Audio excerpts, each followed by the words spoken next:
नमस्कार शेतकरी बांधवांनो, शेतकरी कर्जमाफीबाबत आज एक खूप मोठी आणि महत्त्वाची अपडेट समोर आलेली आहे आणि ही माहिती प्रत्येक शेतकरी बांधवाला उपयोगी पडणार आहे। त्यामुळे हा अपडेट शेवटपर्यंत नक्की ऐका। बांधवांनो, 31 मार्च संपला आहे आणि आता प्रत्येक शेतकरी बांधवाच्या मनात एकच प्रश्न निर्माण झालेला आहे की कर्जमाफी नेमकी कधी होणार, कोणत्या शेतकरी बांधवांना मिळणार आणि त्याचा GR कधी येणार।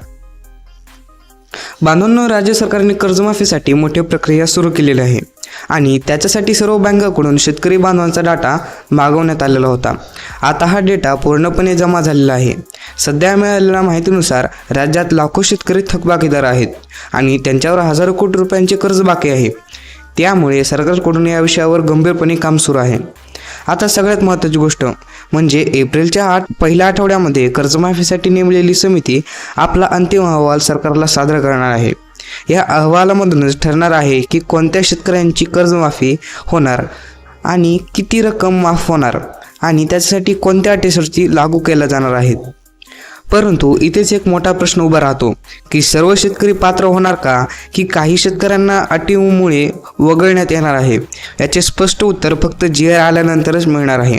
त्यामुळे सध्या सर्व शेतकऱ्यांचे लक्ष हे येणाऱ्या GR कडे लागलेले आहे।